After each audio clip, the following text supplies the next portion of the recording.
Orang juga banyak bilang Indonesia fiskalnya goyah, maka rupiahnya lemah-lemah dan lain. Kalau rupiah nantinya BI ya nanti aja tanya saya. Mereka yang udah pernah menjawab.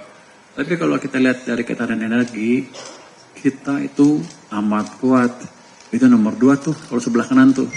Perbandingan ketahanan energi terhadap krisis energi global. Kalau ada krisis global, kita nomor 2 paling kuat dibanding negara-negara lain. Bahkan dari Amerika, dari China, dari Australia, dan lain-lain. Ini keluaran dari mana? Jadi siapa nih? World Bank, bukan ya? JP Morgan. ADB juga melakukan hal yang sama, studi yang sama. Cuma mereka nggak bisa publish, karena kalau mereka publish, nanti negara-negara yang di bawah goncang katanya. Ya, mereka yang di bawah nggak minta, jangan dipublish. Tapi official ADB bilang sama saya, kita di atas, ini di top 2 juga. Jadi, di tengah krisis energi dan krisis global ini, kita fondasinya amat kuat. Jadi, nggak usah takut. Kita perlu concern, tapi nggak usah khawatir berlebihan. Apalagi yang luar bilang kita mau hancur, mau ini, mau ini. Kan itu, mereka tidak punya data yang akurat. Mungkin 9798 juga sebagian belum pada lahir tuh. Terus menganalisa, tapi tidak lihat pada waktu itu apa yang terjadi di ekonomi kita. Mereka prediksi 998 akan terjadi lagi kan katanya. Anda perhatikan 98 jatuh pemerintahan setelah ekonomi resesi selama 1 tahun penuh. Kita sekarang baru resesi, masih ekspansi, masih akselerasi. Jadi itu kondisi sekarang. Jadi kalau itu bikin cerita, jangan asal bikin cerita. Lihat data yang betul. Datanya seperti itu karena saya mengamati ekonomi dari waktu ke waktu.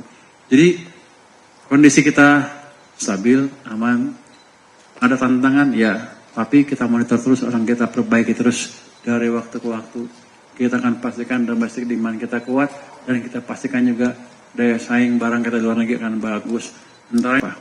Saya akan panggil perusahaan tekstil, sepatu,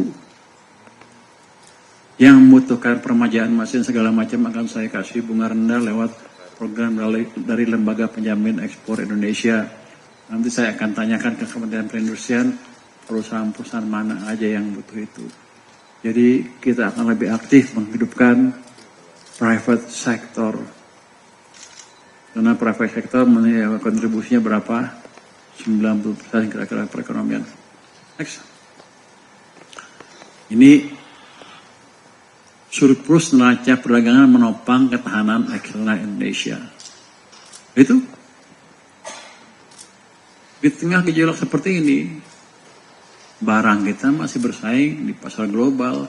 Ini kita lihat neraca perdagangannya surplus terakhir berapa? 3,32 miliar dolar di bulan itu, netnya kalau lihat garis hitam itu kan plus terus sepanjang tahun.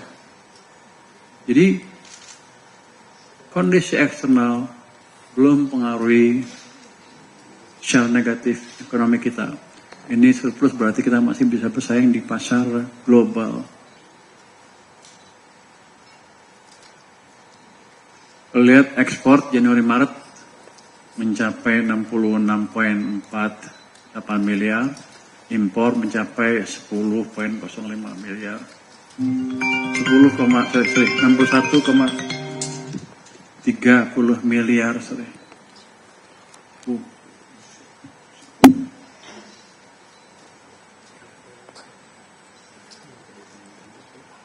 Oke, next. Jadi dari eksis eksternal ini, arus modal asing mulai kembali katanya, walaupun sempat kita babak belur. Anda lihat yang paling kanan tuh, aliran modal asing mulai terlihat di bulan April naik lagi, terutama di SBN dan SRBI. Itu yang masih keluar sedikit di saham, tapi Anda lihat yang SBN sudah naik, SRB juga naik, tapi netnya yang hitam itu udah naik 38,5 gitu, triliun rupiah udah masuk lagi. Jadi apalagi sekarang mereka lihat fondasi ekonomi kita bagus, kan sebelumnya banyak noise. Kita mau jelek, mau hancur, lah mau ini, lah mau itu. Dengan ini harusnya sih ini akan makin banyak yang masuk ke sini dan harusnya rupiah juga akan menguat sesuai dengan kondisi fundamentalnya. Berikutnya. Next.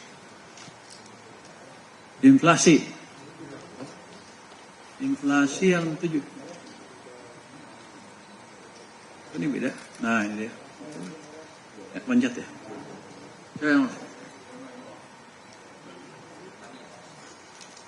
Balik sebelumnya. Nah ini. Anda lihat di bulan Maret kredit tumbuh 9,5. DPK-nya tumbuh 13,6%. Ini kalau waktu saya di LP, saya senang banget kalau DPK-nya tumbuh. Dulu biasanya tumbuh cuma 6%. 6% itu saya dapat uang sekitar 17 triliun. Kalau tumbuh 13, kira-kira dapat 2 kali lipat tuh. 30 lebih. Tambah return on investment, LPS duitnya banyak tuh, 40 triliun lebih tuh. LPS senang tuh, ada Pak Minto. Pak Minto ntar duitnya banyak sana. Cuma yang penting adalah itu lihat, yang hijau. Laju pertumbuhan M0, primary money, base money, itu di bulan April, minggu kedua, itu tumbuhnya 18%. Dan on average di tahun ini tumbuhnya double digit. Artinya pemerintah dan bank sentral menjaga supply uang di sistem cukup untuk mendorong pertumbuhan ekonomi. Kalau dia bertahan di situ terus 18% terus atau let's say 15%, kredit pelan-pelan akan tumbuh ke arah 15%. Artinya ekonomi kita akan berjalan lebih cepat lagi karena private sector-nya jalan. Ini yang saya bilang dulu. Saya mau hidupkan mesin private sama mesin pertumbuhan pemerintah. Belum sempurna, tapi mulai berjalan. Hasilnya dari mana? Mulai dilihat dari pertumbuhan ekonomi. 5,61% tadi.